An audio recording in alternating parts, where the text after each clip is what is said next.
Isang mapagpalang araw na naman nga sa inyo guys. So for today's video, araw ng linggo, abangan sana ng kalapati natin sa BBC.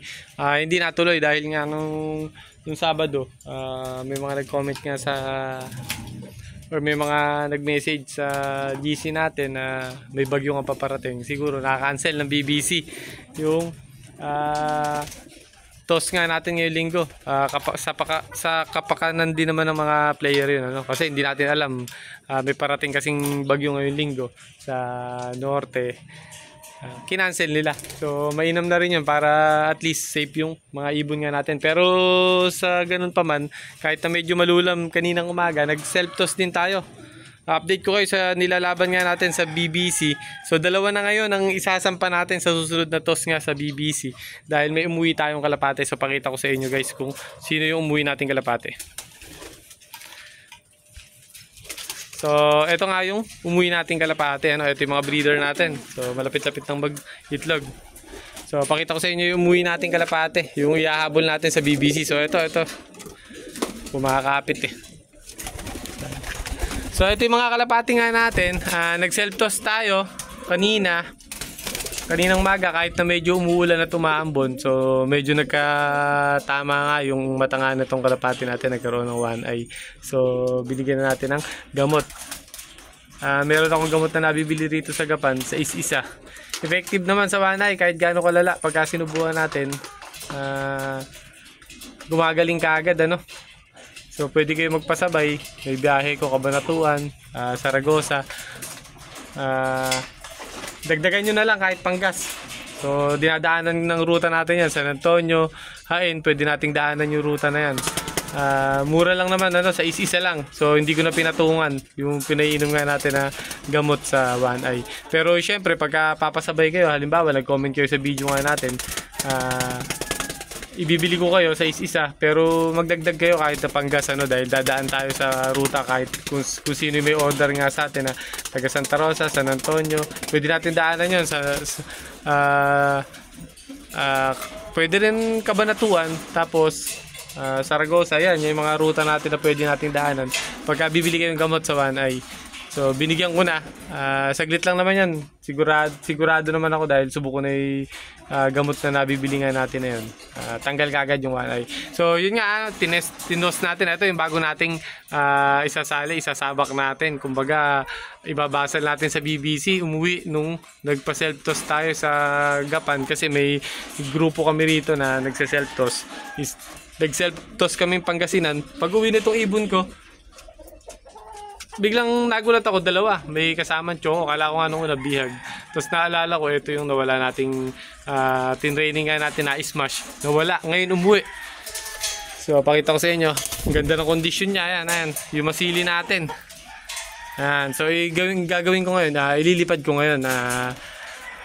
Wala tayong gagawin dyan. Talagang ililipad natin yan. So ganda ng kondisyon ng pag-uwi. Sinelptos ko na ng Cabanatuan. Silang dalawa kahit maulan, nakauwi naman parehas. Tapos nung pag-uwi rito, diniretso purga ko na. Tapos papakain tayo ngayon. Pagka-purga ko siguro mga ilang oras, pakain naman. So sinabay-sabay ko na lahat yan para isang trabahuhan na lang. Habang kinukondisyon natin yung dalawang ilalaban natin sa BBC Open Race, pati itong mga kasama nga nila pang South, talagang dire-diretso sa sabay kondisyon na rin, ano? So nadumihan yung pakainan, kaya tinaob ko. So gagawin ngayon natin dyan, pakakainin natin sila. So ito medyo nalulungkot dahil nagkaroon nga ng one eye. Ayan. So napakahusay na kalapate rin yan. Kaso siguro sa sobrang pahirap na ginagawa ko kada biyahe ko, talagang sineself toss ko mapatanghali. Pero kadalasan hagis ko kasi dyan, di ako naghahagis ng maga.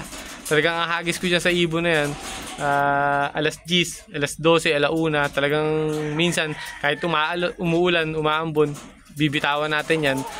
Pinapatibay ko kasi yung open race ng BBC na to, sigurado puro ulan ang mga aabutin natin. Puro kaliwa nga yung magiging hagis na unang lap, second lap, third lap, tapos biglang kakanan tayo pang fourth lap. Kaya talagang kailangan patibayin yung ibon. So kung magkakasakit siya at hindi natin mapapagaling, kagad or hindi siya gagaling kagad kahit binibigyan natin gamot. Ibig sabihin, hindi na kinaya ng katawan niya yung pagpapahirap natin or training. So, nagbibigay naman tayo ng vitamins dyan, ano?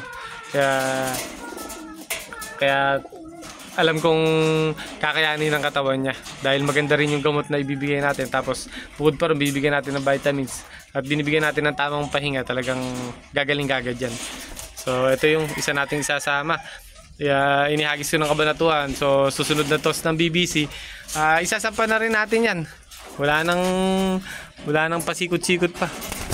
Kung mawawala, eka nga. Ganun talaga, pero binibigay din naman natin yung best natin dyan. Nagsiself-toss na tayo, tapos lagi kong pinaparonda. Pero sa ngayon, hindi ko muna sila paroronda dahil nagpurga nga ako pag uwi nila. Para hindi iwas stress or hindi masyadong ma-stress yung kalapati natin. Ganun yung ginawa ko. So, bukod doon, ito, okay naman yung mga kondisyon, mga pang-south natin na medyo magaganda edad. Ayan, yan. Saka ito. Itong dalawa na to, hindi pa nakakalipad, pansin nyo. Meron pa silang tape sa pakpak. So, pangatlong araw pa lang kasi sila sanang pakakawalan ng nakatape yung pakpak. Kaso, umuulan nga rito. Kaysa mahawa, may stress or magkaroon ng sakit. Kinulong ko muna. Bali bukas ko sila gagawin pakakawalan. Siguro mga 3 araw kasi kumpleto naman sila sa viewing. Mga 3 araw lang siguro sila na hanggang 3 araw na pakakawalan ko nakatape. Tapos pang-4, tatanggalan ko na ng tape yan. Para sa ganun, makakita na kung ano mangyayari sa kanila. Pero tingin ko naman sanay na yan. Dahil yung ginagawa natin na 100% iwas overfly, yung mga bagong nanonood dyan sa atin, scroll nyo na lang or kaya type nyo 100% iwas overfly ng kalapate. Ganun yung ginagawa kong technique. Totoo naman 100% na hindi tayo nawawalan. Nawawala na yung kalapate natin sa training. O kaya pag masamay panahon, nabigla natin na ihagis, nawawala. Pero sa pagsasanay ng kalapati nga, hindi tayo nawawalan. So 100% nga na nasasanay natin. So yun, bukod dun sa update ko, ayan yung dalawa natin. Ayan medyo pumipikit yung kanan. Sinubukan ko na ng gamot, hindi natin hintay na lumala. So pagkasubo natin ng gamot, pakain na tayo. Kasi yung antibiotic kasi guys, pagka nagsubo ako, siguro 5 minutes to 10 minutes, nagpapakain ako.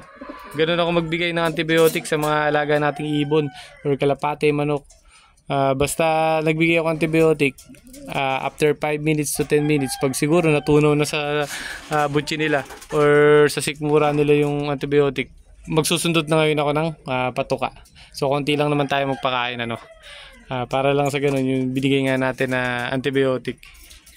Hindi talaga maluto yung internal organ nga ng mga kalapati natin. So yun, hanggang dito na lang guys yung video ko. Nag-update lang ako sa bago nga nating panlipad o matagal na panlipad. So yung isisingit natin. So dalawa yung magiging entry natin. Kaya mas magandang mag-abang kasi dalawa na yung abang natin. So yun, hanggang dito na lang guys. Ingat kayo guys. God bless.